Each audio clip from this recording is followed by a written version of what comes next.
d'un coup, j'ai des phrases qui me venaient, j'écrivais et je savais pas quelle allait être la suite de la phrase. Parce que vraiment, ça me venait au fur et à mesure.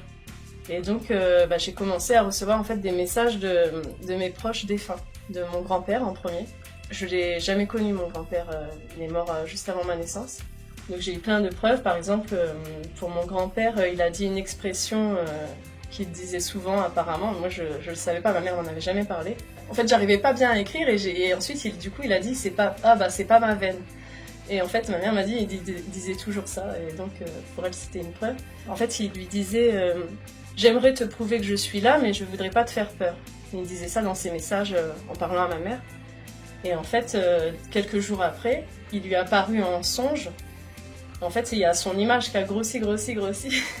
Et en fait, ça lui a fait une chaleur, elle a comme fusionné avec l'énergie de son père.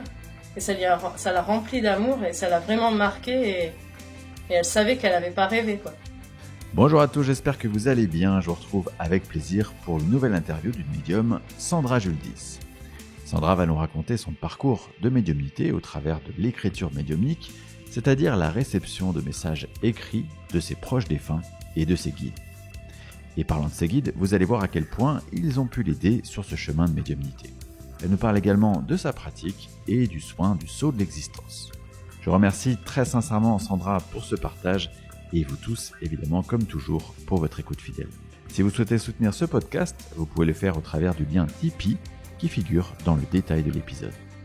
Quant à moi, je vous souhaite une très belle écoute.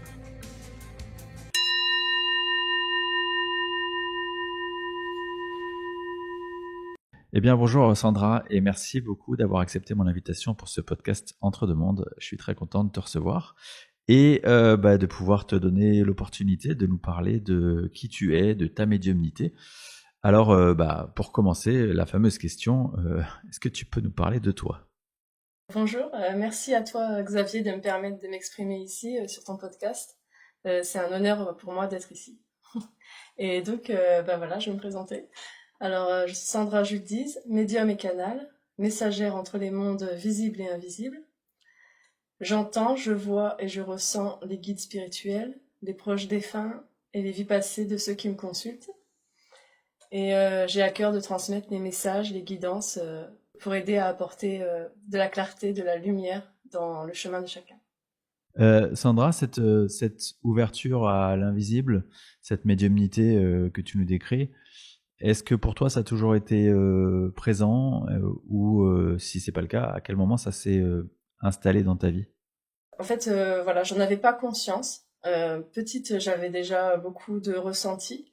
Je ressentais l'âme des gens, je sentais qu'ils jouaient un rôle, en fait, qu'ils étaient pas vrais. Je comprenais pas pourquoi tout le monde jouait un rôle, en fait. J'avais l'impression. Et sinon, moi, j'étais très connectée à la nature. J'étais très observatrice. J'étais beaucoup dans mon monde intérieur aussi. Et même avec la nature, je m'amusais à parler au vent. Enfin, je jouais avec le vent, je courais avec le vent et j'avais l'impression que la nature me répondait, quoi, le vent, etc. Et sinon, quand j'étais petite, il y avait ma grand-mère qui est berbère, dont je détiens les capacités de médiumnité. Elle faisait une prière et en fait, je sentais le sacré de ce qu'elle faisait. J'avais l'impression qu'il y avait vraiment un fluide entre elle et le ciel au moment où elle faisait ça et ça m'avait vraiment marqué. Et donc j'ai toujours ressenti cette reliance au divin, à la nature, à la vie. Enfin, pour moi, c'était la même chose. Et sinon, adolescente, j'ai toujours été passionnée par la spiritualité, par la réincarnation. Il y avait les émissions Mystère à l'époque, donc j'étais vraiment passionnée. Pour moi, c'était une évidence tout ça, puis ça, j'étais fascinée, quoi. Et j'avais ma grande sœur avec qui je partageais parce qu'elle aussi, elle voyait les auras et les défunts. Et donc, moi, je me disais qu'elle avait de la chance parce que moi, je voyais pas. Mais donc, j'étais fascinée par tout ça et je savais pas que j'étais médium moi aussi. Mais par contre, je faisais souvent des sorties astrales, donc j'avais le souvenir de sorties astrales, donc je savais qu'il y avait l'autre côté, quoi, le monde invisible. Et aussi, j'avais beaucoup de rêves prémonitoires qui me faisaient après des impressions de déjà-vu au moment où ça se passait. Et donc, au moment où j'avais le déjà-vu, je savais que je l'avais rêvé avant, en fait.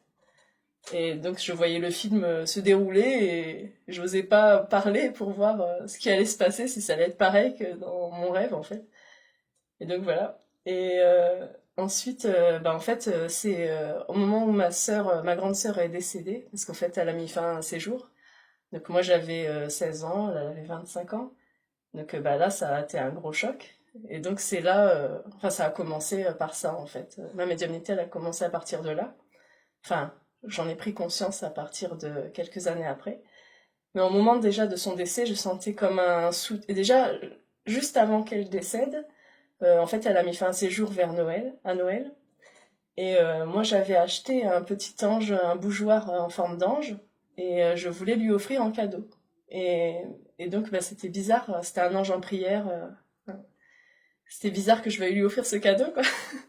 Et en fait, je voulais lui offrir avant Noël. Il y avait quelque chose qui me poussait, enfin maintenant je pense que c'est mes guides qui me poussaient à lui offrir avant Noël, et je me disais, mais non, c'est fou, je vais pas lui offrir avant, ça n'a aucun sens. Et donc je me revois, je me suis arrêtée devant sa porte, et j'allais lui donner, et je lui dis, mais non, je vais lui offrir à Noël, c'est ridicule. Et donc j'ai refusé, enfin, le fait qu'on m'ait poussé à le faire, je l'ai pas fait. Et j'ai regretté après, parce que finalement, elle a mis fin à ses jours, et j'ai jamais pu lui donner.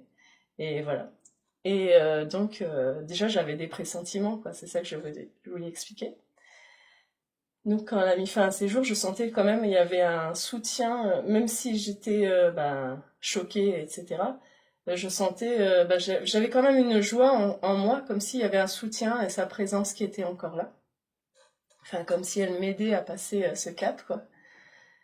Et ensuite, après j'ai commencé vraiment à dévorer les livres sur, enfin là c'était à fond sur l'au-delà. Je voulais savoir en fait où elle était, puisque comme elle a mis fin à ses jours, du coup j'avais un peu peur pour elle. Je me demandais ce qu'elle devenait, et donc j'ai lu beaucoup sur l'au-delà, La vie après la vie de Raymond Moody, tous les livres des années 70, 80 à l'époque. Et ensuite, après, il y a eu le début d'Internet. Et oui, on est vieux, en 2001.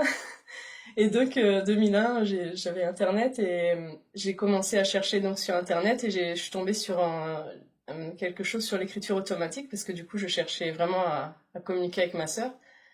Et donc, c'était 3 ans après son décès. Et donc, je me suis dit, je vais tenter l'écriture automatique. Ok, c'est parti. Et donc j'ai tenté, mais j'aimais pas du tout laisser, enfin me sentir manipulée, quoi, enfin avoir l'impression que ma main bouge. Mais ça marchait du coup dès que tu t'es dit tiens ça y est je pars en écriture automatique, hop ça marche. En fait c'était bizarre, parce qu'en fait il faut laisser sa main faire des gribouillis, donc on peut pas, je sais pas si ça a marché, mais en tout cas je laissais ma main faire, mais c'était n'importe quoi, donc ça me plaisait pas. Et je me suis dit, mais c'est bête, parce que j'entends des phrases dans ma tête, alors j'ai qu'à les écrire au lieu de faire ça, quoi. Et puis j'aimais pas l'idée d'être manipulée de toute façon comme une marionnette. Et donc j'ai écrit les phrases qui me venaient. Et donc d'un coup j'ai des phrases qui me venaient, j'écrivais et je savais pas quelle allait être la suite de la phrase, parce que vraiment ça me venait au fur et à mesure. Et donc j'ai commencé à recevoir en fait des messages de mes proches défunts, de mon grand-père en premier, qui m'a parlé. Et puis je l'ai jamais connu, mon grand-père, il est mort juste avant ma naissance. Donc j'avais des phrases de lui, et en fait j'ai eu plein de preuves en fait que c'était eux, enfin, et j'ai aussi eu bien sûr ma grande sœur. Donc j'ai eu plein de preuves, par exemple pour mon grand-père, il a dit une expression qu'il disait souvent apparemment, moi je le savais pas, ma mère m'en avait jamais parlé. Donc il disait souvent, en fait j'arrivais pas bien à écrire, et ensuite du coup il a dit c'est pas, c'est pas ma veine. Et en fait ma mère m'a dit, il disait toujours ça, et donc pour elle c'était une preuve. Et ensuite, il est apparu en rêve à ma mère. En fait, il lui disait j'aimerais te prouver que je suis là, mais je voudrais pas te faire peur. Il disait ça dans ses messages en parlant à ma mère. Et en fait, quelques jours après, il lui est apparu en songe. En fait, il y a son image qui a grossi. Et en fait, ça lui a fait une chaleur, elle a comme fusionné avec l'énergie de son père. Et ça l'a rempli d'amour, et ça l'a vraiment marqué. Et elle savait qu'elle avait pas rêvé, quoi, qu'il était vraiment venu. Et donc à partir de là, elle était sûre qu'il y avait une survivance, parce qu'avant elle y croyait pas vraiment à mes messages. Elle voulait y croire, mais elle avait du mal. Mais là, à partir de là, elle m'a cru. Parce que c'était vraiment fort. Et toi, dès que tu commences à écrire, du coup, tu y crois à ce que tu reçois ou il y a une petite part de toi qui te dit ouais, si ça se trouve, je me raconte des belles histoires, quoi. Alors, en fait, non, les phrases, elles viennent de nulle part. Et moi, comme je te disais, je connais pas le sens de la phrase qui vient. Et souvent, je suis pas d'accord avec ce qui est dit. Je me dis, oh, faut pas exagérer non plus. Des fois, je peux trouver ça dur ou gonflé ou des fois, ça va être tellement beau. Enfin, je sais que c'est pas moi qui l'ai dit. Enfin, par exemple, il y a quelque temps, j'ai fait une guidance à un homme qui était corse.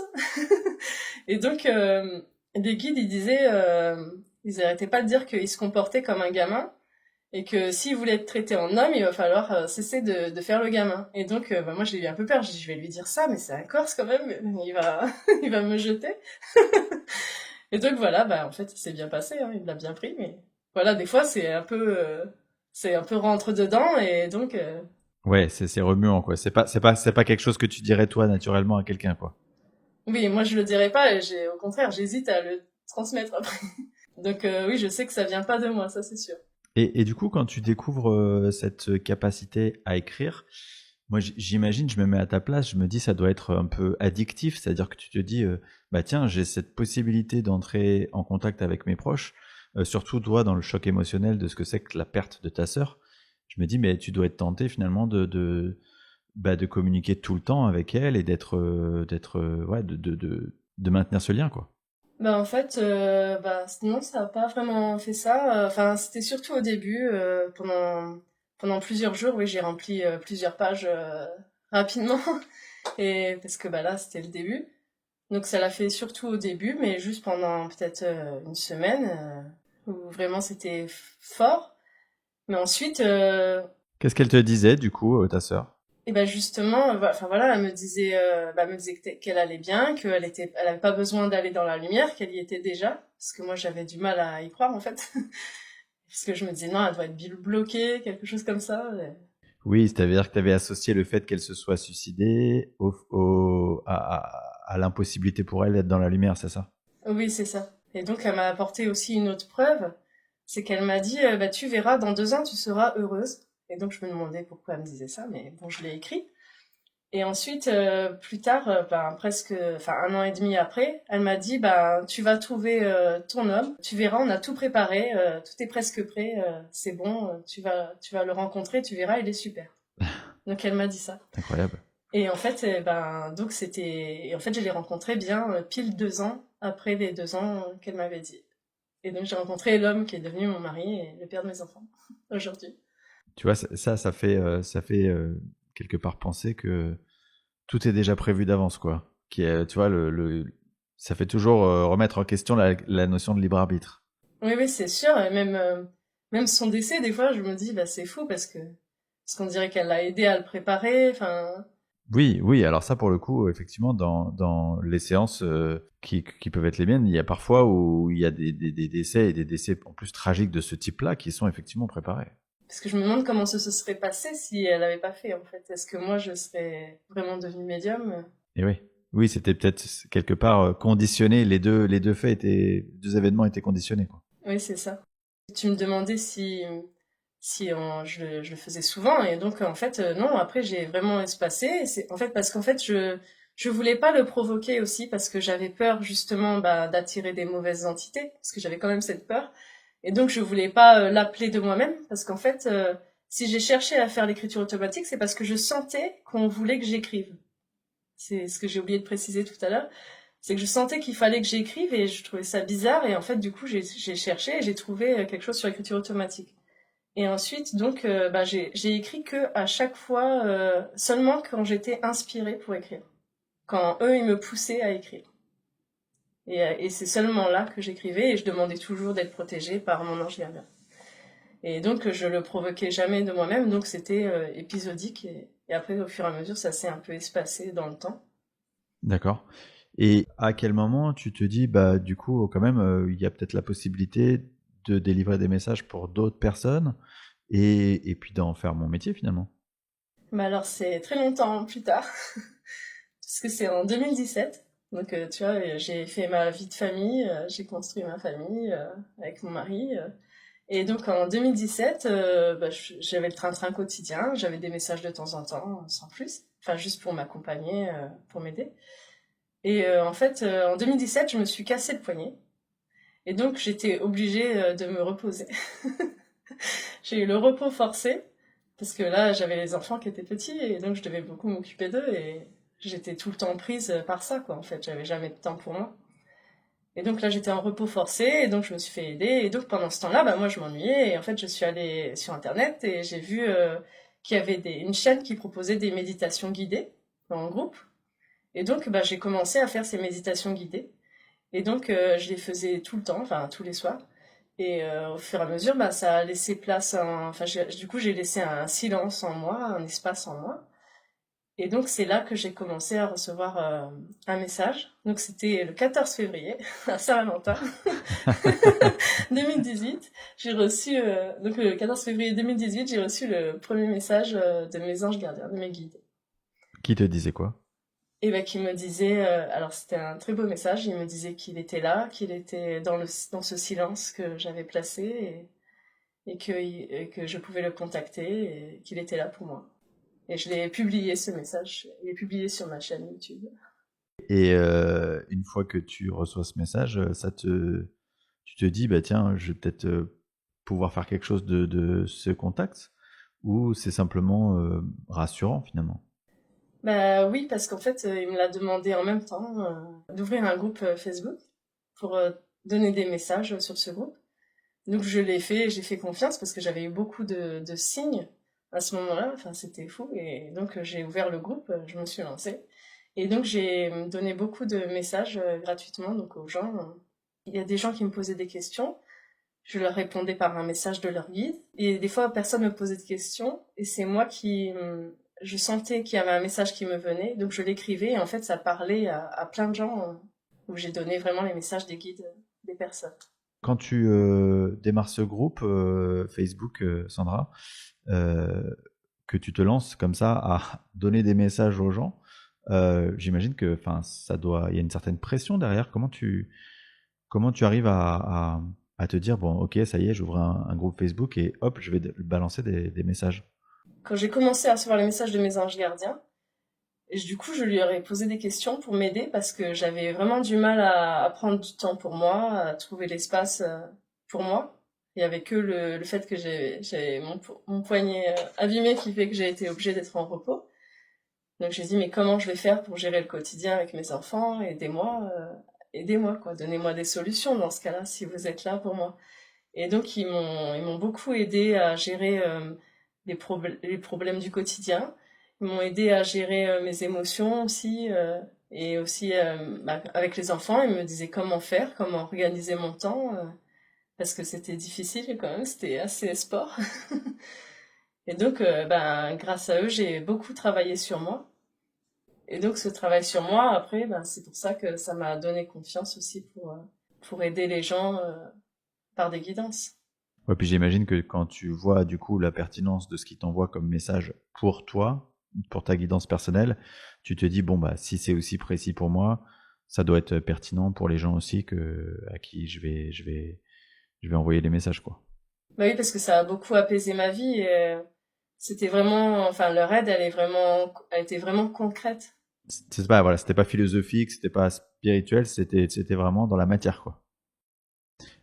Pour parler de cette écriture, du coup je sais pas comment tu l'appelles, écriture médiumnique ou inspirée, je ne sais pas. Oui, intuitive ou médiumnique. Concrètement, comment tu sais qui te parle de l'autre côté? Est-ce que c'est simplement, tu vois, et surtout au début, parce que si tu peux recevoir des messages de guide ou de défunt, est-ce que tu le sais à travers simplement la teneur du message qui est donné, ou est-ce que tu ressens quelque part quand tu l'entends ou quand on te dicte, qui te dicte ça? Quand c'est un défunt, je sens le défunt arriver. Enfin, j'ai l'impression vraiment qu'il y a quelqu'un qui est devant moi, enfin, qui est là, quoi. Tandis que quand c'est les guides, je ressens pas qu'il y ait quelqu'un devant moi. En fait, je l'entends juste me parler, mais c'est pas pareil que le défunt. Et quand tu dis que tu ressens quelqu'un, comment tu le ressens? C'est-à-dire que c'est comme si tu avais une énergie de la pièce qui change, c'est ça? Bah non, en fait, je sais que la personne est devant moi, en fait. Pardon. Je sais que la personne est devant moi. Bah, je sais pas comment dire. Je sens comme si c'est vrai, comme si c'était vraiment quelqu'un, en fait, qui était devant moi, comme quand tu sens une présence. Tandis que le guide, je sens pas une présence humaine, en fait. C'est ça que je veux dire. C'est que le défunt, c'est quand même une présence humaine, même s'il est de l'autre côté. Et tu disais tout à l'heure que tu sais que au sujet de l'écriture automatique pour le coup, donc qui est pour les auditeurs qui nous écoutent et qui font pas vraiment la différence, c'est peut-être le moment de préciser que l'écriture automatique, ce qu'on appelle l'écriture automatique, c'est une écriture dans laquelle une entité, donc par entité une énergie, généralement bienveillante heureusement, prend possession du bras et de la main et écrit un message. Alors que l'écriture qui est la tienne, tu entends et tu notes en direct ce que tu entends. Tu m'as dit du coup, au début, quand tu t'étais intéressé à l'écriture automatique, tu avais un petit peu cette peur de qui pourrait te donner des messages ou qui pourrait prendre possession de ton bras. Mais est-ce que quelque part dans l'écriture médiumnique, bah, ça peut pas être pareil, c'est-à-dire que tu peux avoir des entités plus ou moins sympathiques qui viennent t'écrire des messages ou qui viennent duper ou jouer quelque part avec toi, avec les gens qui sont en face de toi ou tu vois. Oui, oui, bah justement, j'avais pas confiance en moi, donc quand j'ai commencé, donc c'était en 2018, et donc j'avais pas confiance en moi, puis j'avais peur aussi. Il y avait aussi toute cette mouvance, enfin il y a aussi toute cette mouvance encore aujourd'hui enfin où ils disent que les êtres de lumière c'est pas des êtres de lumière, enfin que c'est de la fausse lumière, etc. Et donc bah tout ça, ça m'a mis beaucoup de doutes, et donc les doutes, bah ça empêche de recevoir correctement. Et donc, bah, oui, je me posais beaucoup de questions. C'est pour ça que j'ai espacé, enfin, j'ai un peu stoppé, entre guillemets. Enfin, je le faisais que de temps en temps, de donner des messages aux gens. Et parce qu'en fait, puis bah, je réalisais pas aussi vraiment que j'étais médium encore à ce moment-là. Parce que pour moi, bah, je savais pas que la clairaudience, c'était aussi entendre intérieurement. Je savais pas que la clairvoyance, c'était aussi voir intérieurement. Et ressentir, c'était de la médiumnité. Et je croyais que c'était un peu comme dans les films d'Hollywood, qu'il y avait des flashs flagrants, des manifestations flagrantes. Mais la médiumnité, le monde invisible, enfin pour moi, c'est de la subtilité. En fait, il faut avoir un espace en soi pour l'accueillir. C'est comme un voile qu'on doit traverser avec délicatesse. C'est un peu comme, bah, c'est comme la magie, il faut l'approcher avec les yeux du cœur, parce que sinon on peut pas on peut pas le toucher, le monde invisible. Donc oui, j'avais beaucoup de doutes et donc c'est pour ça que j'ai un peu mis en pause. Enfin, c'était vraiment une fois tous les 3 mois que je donnais des messages au fur et à mesure, parce que tellement j'avais de doutes. Et donc c'est là que j'ai rencontré Vanina Chirinsky, j'ai fait une guidance avec elle. Et donc, elle m'a dit, donc c'était en 2022 quand elle s'est lancée elle-même, parce qu'elle aussi, elle s'était pas lancée tout de suite. Donc, quand elle s'est lancée, elle m'a dit, mais vous avez un foutu don. Je me souviens qu'elle a dit ça. Enfin, ça m'avait marqué, sa façon de le dire en plus. Oui, tout à fait du langage Vanina, ça. Et donc, je lui ai dit que j'avais plein de doutes, etc. Mais elle a dit, mais non, c'est pas Jurassic Park de l'autre côté, hein. Donc, sa façon enfin, m'a rassurée, quoi. Et donc après, bah, grâce à elle, en octobre 2023, donc je me suis lancée. Et donc c'est là que l'année dernière, j'ai commencé à faire des directs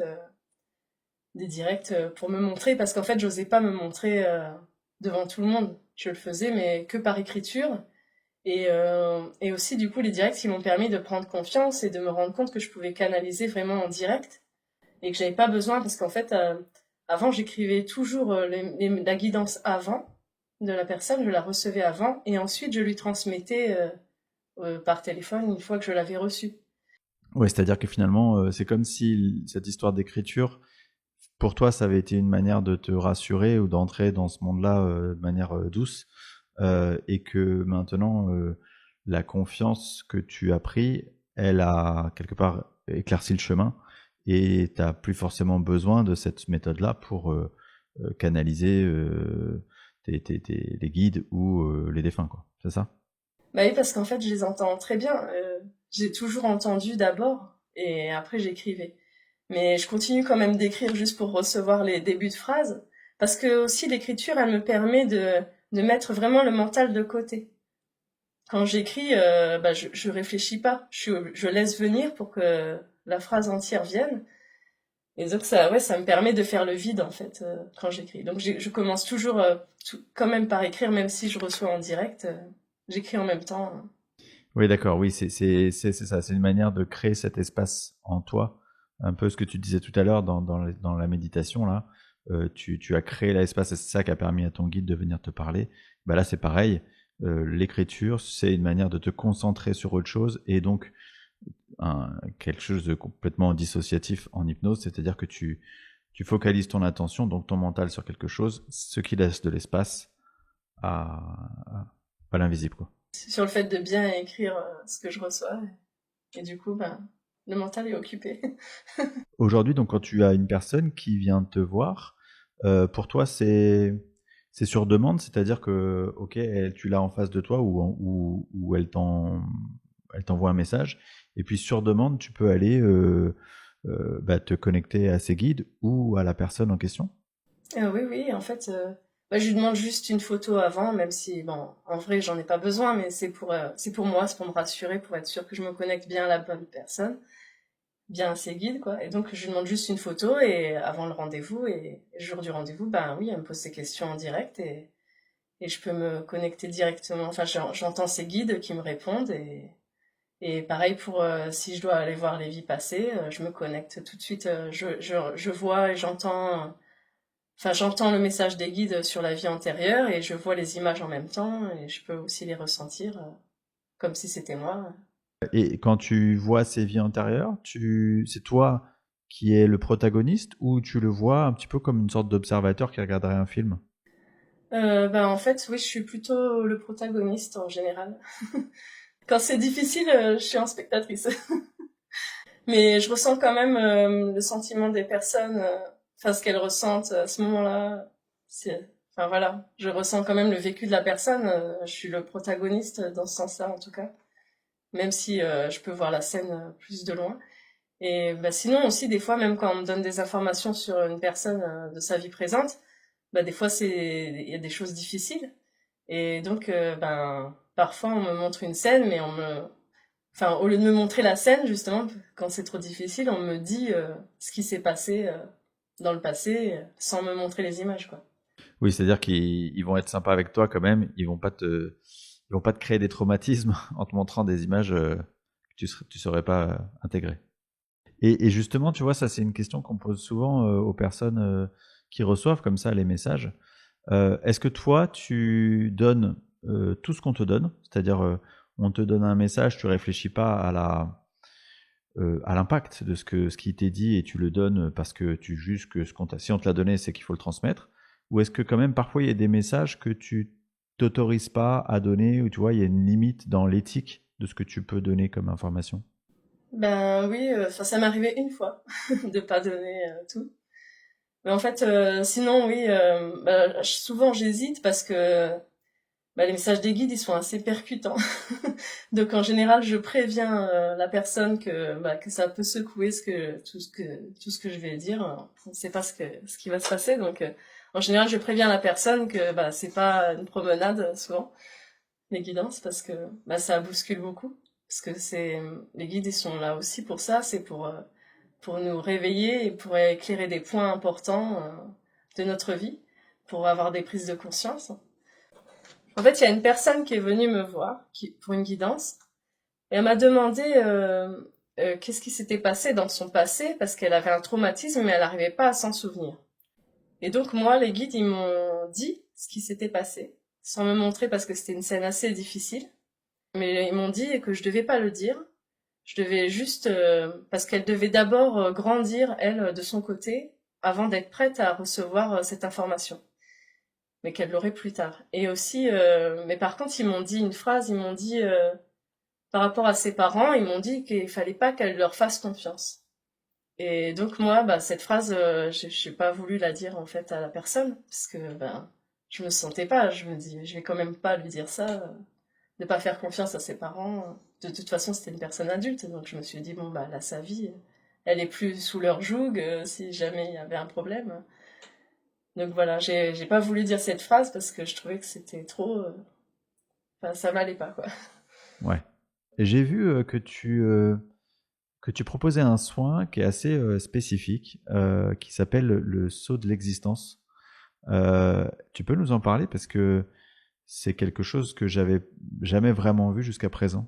Alors en fait, bah ça c'est quand j'ai eu mon rendez-vous pour une guidance avec Vanina Cherinsky.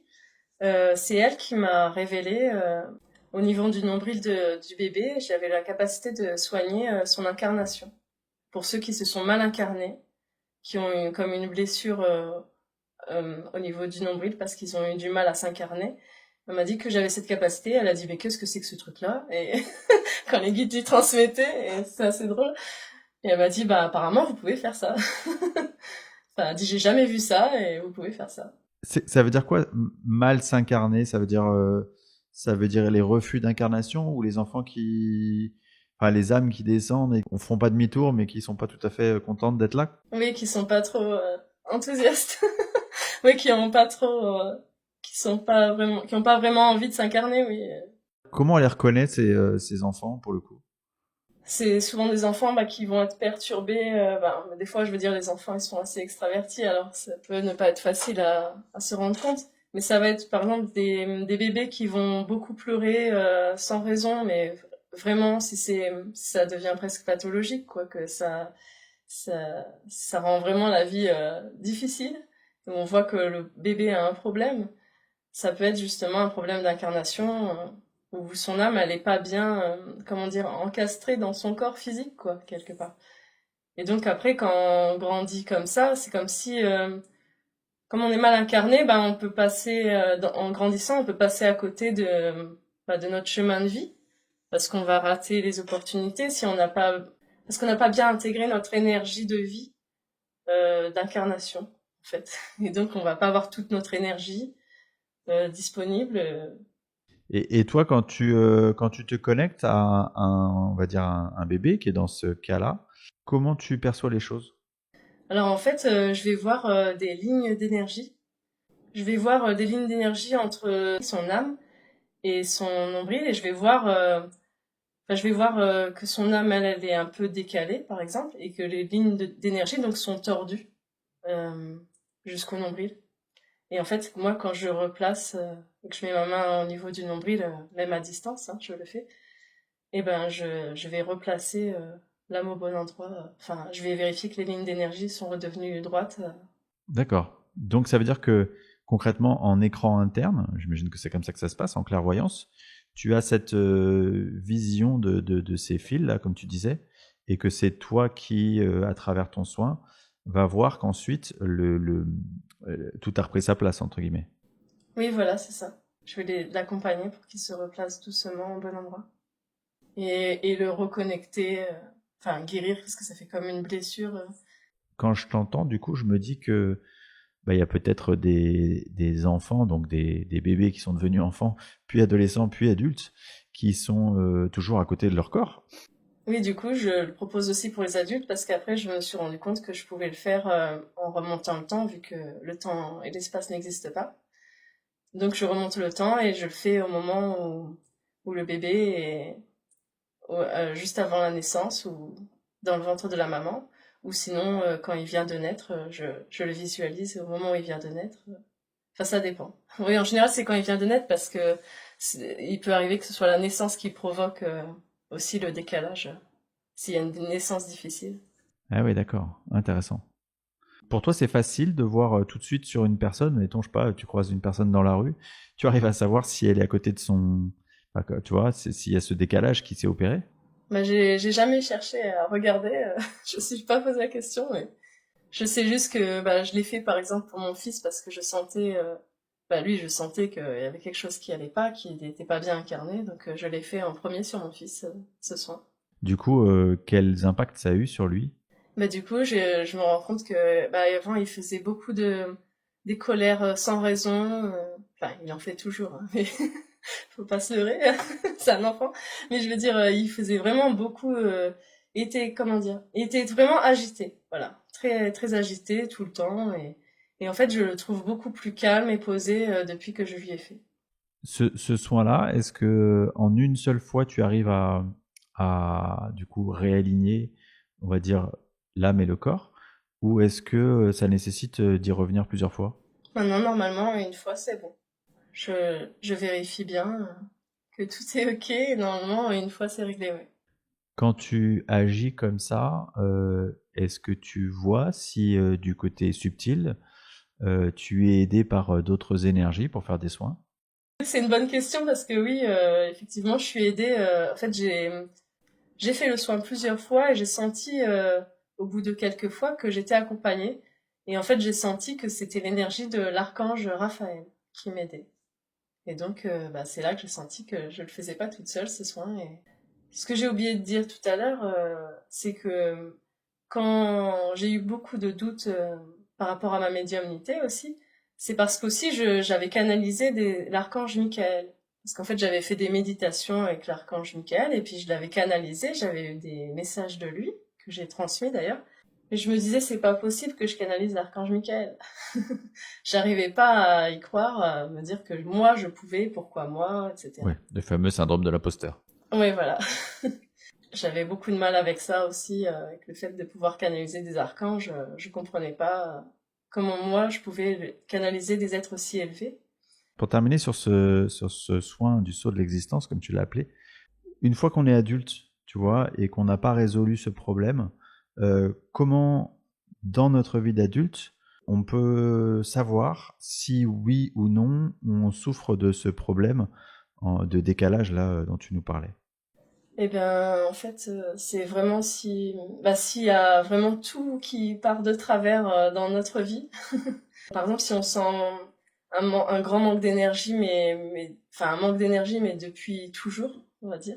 C'est pas depuis un événement précis, mais vraiment depuis toujours qu'on sent qu'on n'a pas assez d'énergie, quoi, qu'on se sent faible face aux épreuves de la vie et qu'on sent, enfin, que vraiment tout va tout le temps de travers. Et ben là, oui, il faut se poser des questions. Je pense que c'est comme ça qu'on peut s'en rendre compte. Et aussi si on a vraiment du mal à se sentir équilibré, en fait. C'est surtout ça, si on sent vraiment qu'il y a un déséquilibre en nous ou dans notre vie. Très bien. J'aimerais bien qu'on parle des guides, Sandra, et que tu m'expliques un petit peu, toi, comment tu comprends ce qu'est l'accompagnement de nos guides et comment finalement ça peut aider les gens au quotidien? Alors les guides, ben, comme je le disais tout à l'heure, ils m'ont beaucoup aidé moi, en période difficile. En fait, ben les guides, le guide, c'est vraiment notre meilleur ami, c'est notre fidèle allié, c'est notre compagnon de route et par ces signes, ces panneaux de signalisation, si je peux dire, il nous indique le meilleur chemin pour nous. Et aussi, il nous donne aussi des cadeaux. C'est-à-dire que, par exemple, il nous montre sa présence. Par exemple, les signes, ça peut être une chanson pour nous dire, à travers une chanson, qui nous soutient, qu'il est à nos côtés quand c'est difficile. Ils peuvent aussi utiliser quelque chose qui est symbolique pour nous, une image symbolique pour nous, qui apparaîtra souvent sur notre chemin pour nous guider vers la bonne route. Et c'est aussi à travers les heures miroirs qui nous guident, par exemple, pour nous acquiescer à une question ou nous rappeler qu'il faut faire appel à eux quand on les oublie.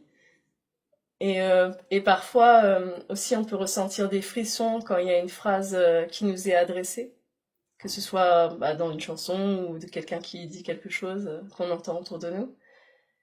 Et aussi, ils sont aussi là pour nous soutenir. En fait, ce qu'on traverse, des fois, ils peuvent pas nous empêcher de souffrir, mais ils peuvent nous aider pendant qu'on traverse cette souffrance. Et donc, ils peuvent nous envelopper d'amour si on en a besoin. Il suffit de leur demander. Et par exemple, ils peuvent aussi se manifester à travers les rêves. Parfois, il faut les décoder. Et par exemple, moi, je faisais souvent un rêve où j'étais en voiture et en fait, j'apprenais à conduire et en fait, ce rêve, c'était pour me dire, mais sois actrice de ta vie maintenant. Et, euh, et aussi, j'avais fait un rêve qui était vraiment magique. J'étais dans un jardin euh, et il y avait des gens qui nourrissaient des animaux. Et donc il y avait un jeune homme barbu, donc qui ressemblait très fortement à Jésus. Enfin, pour moi, c'était Jésus qui arrive. Et on était plusieurs à le suivre pour voir. Enfin, en fait, il faisait le tour pour vérifier que tout se passait bien. Et là, il creuse dans la terre et il sort deux petits poissons noirs qui venaient juste de naître de cette façon-là. Mais sauf qu'ils ont des têtes de lion. Et donc, je les vois bâiller parce qu'ils viennent de naître et ils essayent de rugir même. Et je revois même leur tête tellement c'était réaliste ce rêve. Et je dis, mais c'est étonnant de voir ça. Bah oui. Et je dis, mais même, en plus, même les lions n'ont pas de crinière quand c'est des lionceaux. Enfin, quand c'est des bébés. Et ces têtes de lion, elles avaient une crinière. Et il me dit, mais pour nous, ces miracles sont quotidiens. Quand je veux me connecter à la lumière, souvent je me connecte à cette énergie qu'on m'a transmise à travers ce rêve.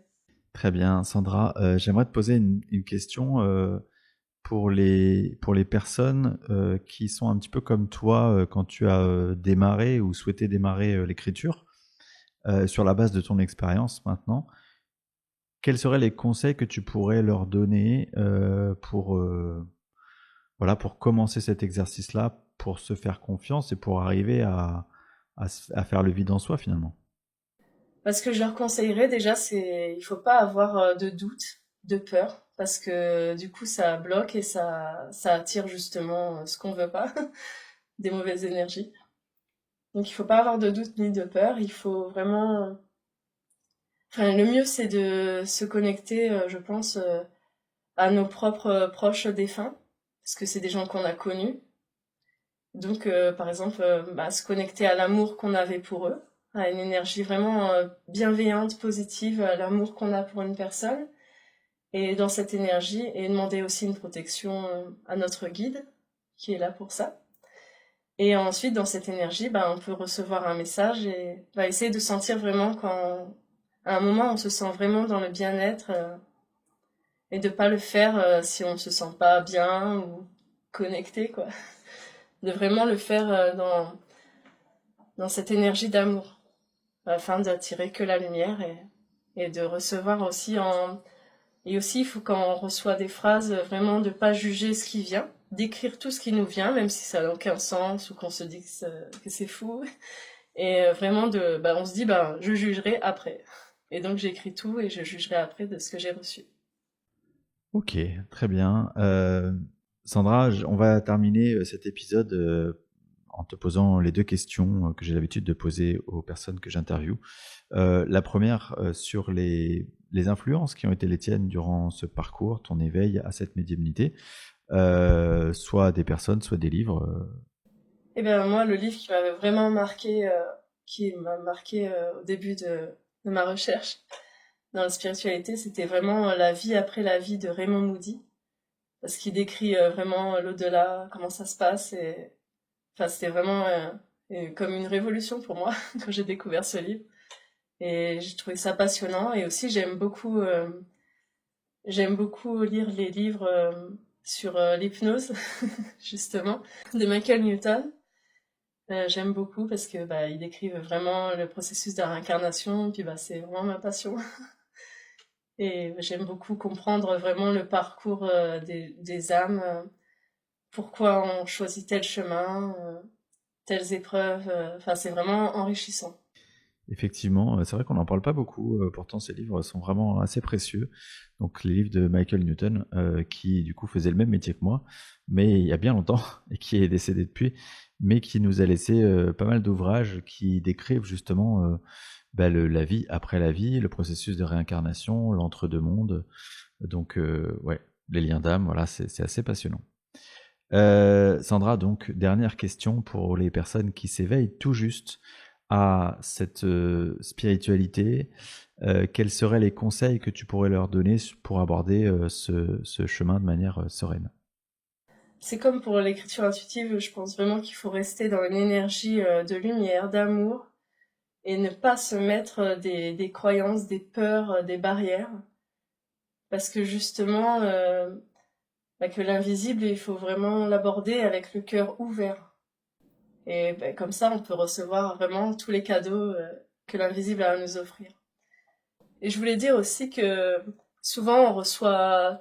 Ce qui est difficile aussi dans ma médiumnité, moi par exemple, c'est vraiment qu'on reçoit beaucoup d'amour. Alors ça peut paraître paradoxal, mais en fait le fait de recevoir beaucoup d'amour, eh ben ça fait comme c'est comme une claque parce qu'en fait ça fait comme un miroir. On se rend compte que nous on ne s'aime pas assez.